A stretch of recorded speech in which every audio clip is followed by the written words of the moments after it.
En esta tercera sección vamos a construir el marco teórico de referencia de nuestra investigación. ¿Por qué es necesario construir un marco teórico? Bueno, debemos ubicar dentro de la teoría que se ha publicado hasta este momento el problema de investigación concreto que nos inquieta.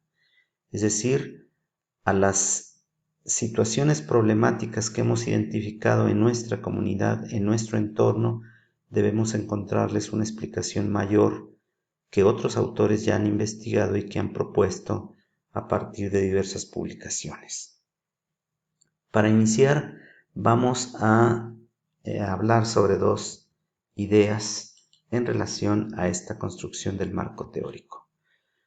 Supongamos que estamos viviendo, experimentando dentro de nuestro entorno algunos fenómenos que nos inquietan. Estos fenómenos son asuntos observables, digamos interacciones entre distintos sujetos o personas. Podemos fácilmente describir lo que pasa entre esas personas, incluso decir lo que se dicen una a la otra. Y este primer nivel descriptivo de una situación se encuentra en lo que comprendemos o llamamos lenguaje ordinario. Sin embargo, el lenguaje ordinario no es útil para construir una teoría porque el lenguaje ordinario es muy descriptivo y la descripción obedece al señalamiento de características particulares y concretas de cada situación, de cada objeto o de cada sujeto, lo cual nos impide generalizar. Por lo tanto, este lenguaje ordinario no nos sirve para construir un marco teórico. Necesitamos abstraer desde los fenómenos observados hacia nuestra mente la imagen o la película de ese fenómeno que estamos constatando. Esta abstracción tiene dos elementos importantes. Uno es la formalización y otro es la generalización, de los cuales hablaremos en la siguiente diapositiva. Pero el conjunto de estos tres elementos, abstracción y sus dos componentes, generalización y formalización, me llevan a la construcción de un concepto. Y un concepto es una idea que deja de lado las características del fenómeno observado para buscar solamente lo general de ese fenómeno observado y así poder aplicarlo a una infinidad de otras situaciones parecidas. Vamos a esclarecerlo un poco más adelante. Cuando llegamos a la utilización de conceptos, pues ya estamos hablando o comunicándonos en un lenguaje formal. Ya estamos abandonando la pura descripción y estamos elevando nuestro nivel de comunicación a través de un lenguaje formal, pero todavía no es lo ideal para construir un marco teórico. El marco teórico incorpora nuestra interpretación de las cosas. Utilizando un lenguaje conceptual, vamos a interpretar lo que estamos observando, lo que estamos experimentando, y al interpretar podemos argumentar.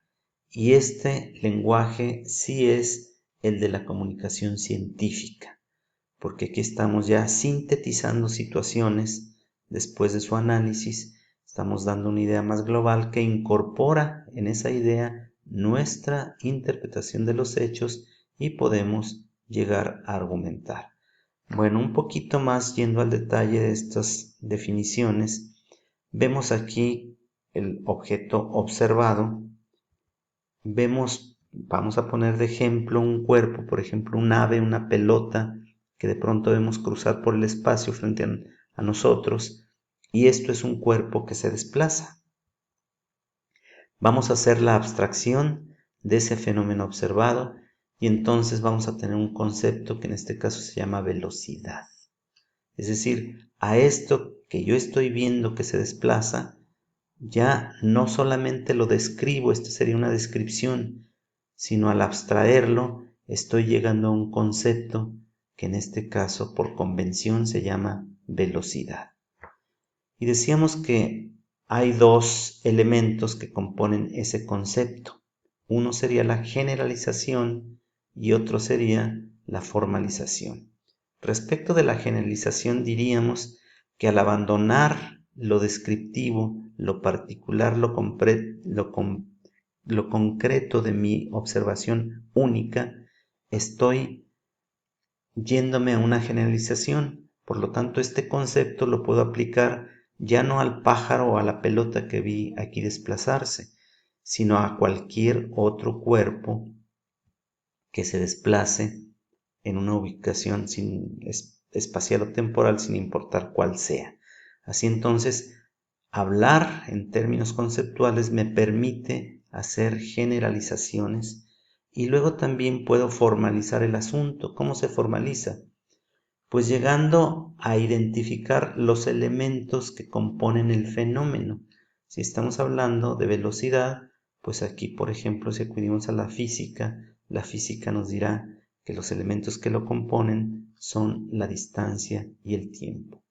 Así entonces, para crear teoría, para hablar en el lenguaje teórico, necesitamos, lo primero es alcanzar nuestra comprensión conceptual y ubicarla en un nivel de lenguaje aceptable que nos permita hablar de manera general y en un momento dado formalizar aquello a lo cual nos estamos refiriendo.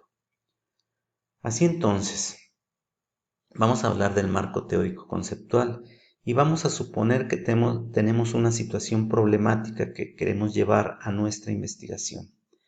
Todo problema tiene elementos o fenómenos reconocibles en nuestra experiencia, pero vamos a otra vez aquí a mencionar primero la parte descriptiva a través de sus características. ¿Qué características tiene esa situación problemática que me inquieta? Que me inquieta tanto que quiero investigarla. Bueno, tengo que mencionar sus características primero de manera descriptiva y luego de manera conceptual. Pero también tengo que identificar los elementos que causan ese problema, también desde luego utilizando mi lenguaje conceptual. Desde luego también tengo que identificar las consecuencias que tiene este problema en el ámbito que yo estoy observando, también utilizando mi lenguaje conceptual. Así entonces, los hechos, las situaciones y los eventos que yo reconozco de un fenómeno y que suceden alrededor de mi práctica cotidiana, que son hechos empíricos, puedo describirlos, pero también puedo explicármelos conceptualmente y por lo tanto puedo investigarlos. Y al investigarlos, ello genera información, es decir, datos. Cuando yo intento explicar o interpretar esta información, entonces estoy construyendo o haciendo uso de una teoría, estoy construyendo teoría. En la teoría se responden preguntas como ¿qué es esto? ¿Cómo sucede? ¿Cuándo sucede? ¿Dónde y por qué sucede? Entre otras. Esto entonces es la manera de ir abonando al conocimiento teórico en base a una reflexión.